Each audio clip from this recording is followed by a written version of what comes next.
नमस्कार बंधुरा केमन आছেন সবাই। আমি মিতা চলে এসেছি গ্রিন ফ্যামিলির নতুন একটি ব্লগে। মিতার কিচেনে আপনাদের সকলকে জানাই স্বাগত। তো দেখুন আজকে আমি একটি মজাদার দারুণ টেস্টি উপকারী রেসিপি নিয়ে চলে এসেছি। এখানে আছে হচ্ছে সজনে ডাঁটা, আলু আর হচ্ছে মসুরির ডাল। তো এইগুলো দিয়ে আমি আজকে যেটা বানিয়েছি সেটা হচ্ছে ডাল চচ্চড়ি। তো ডাল আপনারা অনেকভাবে বানিয়ে খেয়েছেন। এটা হচ্ছে মসুরির ডাল। তো আজকে একবার আপনারা এইভাবে বানিয়ে খেয়ে দেখুন ডাল চচ্চড়ি, আশা করছি নিশ্চয়ই ভালো লাগবে। তো চলুন ডাল চচ্চড়ি বানানোর জন্য কিভাবে কি লাগবে ও কিভাবে বানাবো সেটা আজকে আমি আপনাদেরকে দেখাবো। আপনারা সঙ্গে থাকুন, ভিডিওটা শেষ পর্যন্ত অবশ্যই দেখতে থাকুন। তো চলুন বন্ধুরা আপনাদেরকে দেখাই আমি ডাল চচ্চড়ি কিভাবে বানাবো। দেখুন এখানে সজনে ডাঁটা আর আলু দুটোই আমি লম্বা লম্বা করে কেটে নিয়েছি, সরু করে কেটে নিয়েছি আলুগুলো যাতে তাড়াতাড়ি সিদ্ধ হয়ে যাবে। আর এখানে দেখুন আমার ফ্যামিলির যজন মেম্বার সেই অনুপাতে আমি মুসুরির ডালটাও নিয়েছি। মুসুরির ডালটা আমি 3-4 খুব ভালোভাবে জলের মধ্যে ধুয়ে রেখে দিয়েছি। মুসুরির ডাল তো ভীষণ উপকার, সেটা আপনারা সবাই জানেন। আর সজনে ডাঁটা উপকার, সেই জন্য এই মসুরির ডাল ও সজনের ডাঁটার সংমিশ্রণে যদি একটা সবজি বানানো যায়, এই দিয়ে কিন্তু ভাত খাওয়া হয়ে যাবে। তার জন্য কোনো মাছ মাংস বা ডিমের দরকার পড়বে না। তো চলুন আজকে আমি যে ডাল চচ্চড়িটা বানাবো সেটা আপনাদেরকে দেখাই। আর আমার ভিডিও যদি আপনাদের ভালো লেগে থাকে প্রথমেই বলে দিই, আমাকে কমেন্ট করে একটা জানাবেন। আর লাইক কিন্তু অবশ্যই করবেন বন্ধুরা। নতুন বন্ধু যারা আসছেন তারা কমেন্ট করে চলে যাবেন না, সাবস্ক্রাইব করে বেল আইকনটি প্রেস করে অবশ্যই আমার পাশে রয়ে যাবেন। তো চলুন শুরু করি। দেখুন এইদিকে একটা পরিষ্কার কড়া নিয়ে নিয়েছি। কড়ার মধ্যে অল্প সামান্য পরিমাণ আমি দেখুন খুবই সামান্য পরিমাণ আমি সরষের তেল দিয়েছি। দিয়ে প্রথমে এই সজনে ডাঁটা আর আলুটা একটুখানি হালকা করে আমি ভেজে নেব। আপনারা চাইলে সেদ্ধ করেও করতে পারেন, কিন্তু আমি একটু ভেজে নেব, তাহলে কি হবে ডাল চচ্চড়ি রেসিপিটা খুব ভালো লাগবে খেতে। দেখুন কড়ার তেলটাও গরম হয়ে গেছে।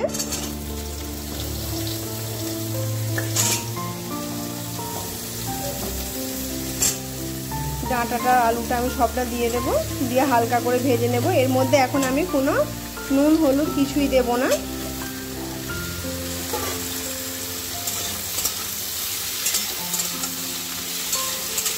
হালকা করে ভেজে নেব।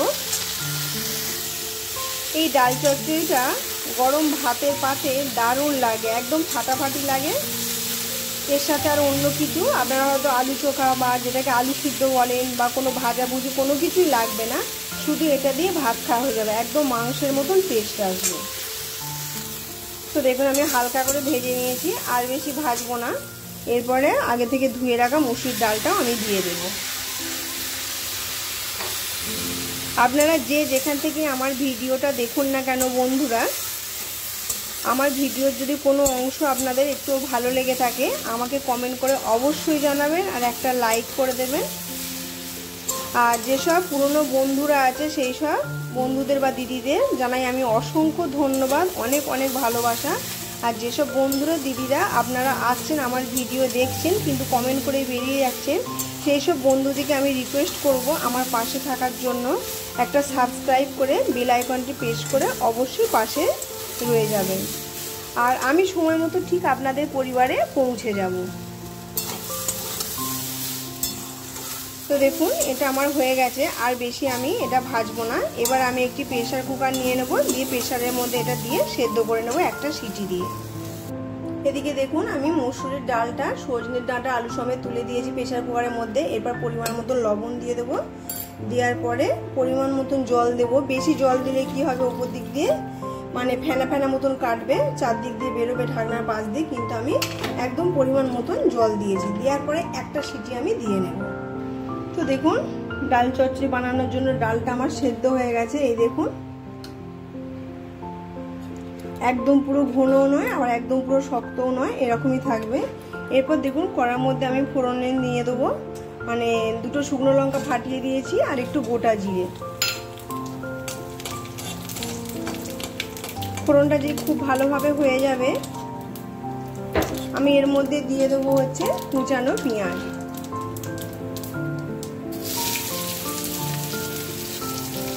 পেঁয়াজটা একটু খুব ভালোভাবে ভেজে নেব। তো দেখুন পেঁয়াজটা আমার খুব ভালোভাবে হয়ে গেছে ভাজা। এরপরে আমি আদা আর রসুন বাটাটা দিয়ে দেব, একই সাথে দিয়ে দেব। খুব ভালোভাবে আমি এটাকে কষিয়ে নেব। শুধু এই ডাল চচ্চড়ি দিয়ে ভাত খাওয়া হয়ে যাবে, মাংসের মতন টেস্ট আসবে। আপনারা একবার হলেও এটাকে ট্রাই করবেন, আশা করছি ভালো লাগবে।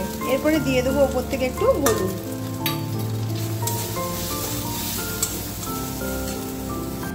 আপনারা কিন্তু দেখলেন আমি তেলটা কতটা পরিমাণ দিয়েছিলাম, খুবই কম পরিমাণ তেল দিয়েছিলাম। এবার মশলাটা আমার খুব ভালোভাবে হয়ে গেছে। এই যে এবার সেদ্ধ করে রাখা ডাল, সজনে ডাঁটা, আলুটা দিয়ে দেবো।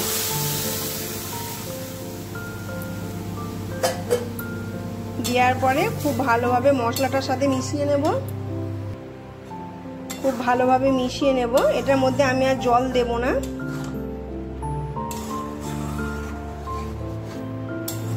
এবার এটা একটুখানি ফুটলে পরে আমি ওপর থেকে একটু ভাজা মশলা দিয়ে এটাকে নামিয়ে নেব। তাহলে আজকে আমার রেডি হয়ে যাবে পারফেক্টভাবে ডাল চচ্চড়ি।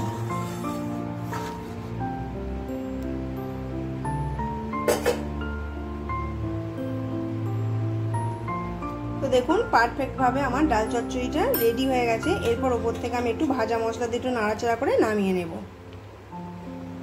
ভাজা মশলা দিয়ে দিলাম। এবার একটু ভালোভাবে এইভাবে মিশিয়ে নেব, দিয়ে আমি এটা নামিয়ে নেব। আজকে আমার ডাল চচ্চড়ি রেসিপি পুরো রেডি। তো আপনারা দেখতেই পেলেন কিভাবে আমি বানালাম। আপনারা চাইলে এটাকে আরও ঘন বানাতে পারেন, কিন্তু এটা যখনই একটু ঠান্ডা হয়ে যাবে তখন কিন্তু এটা বসে যাবে।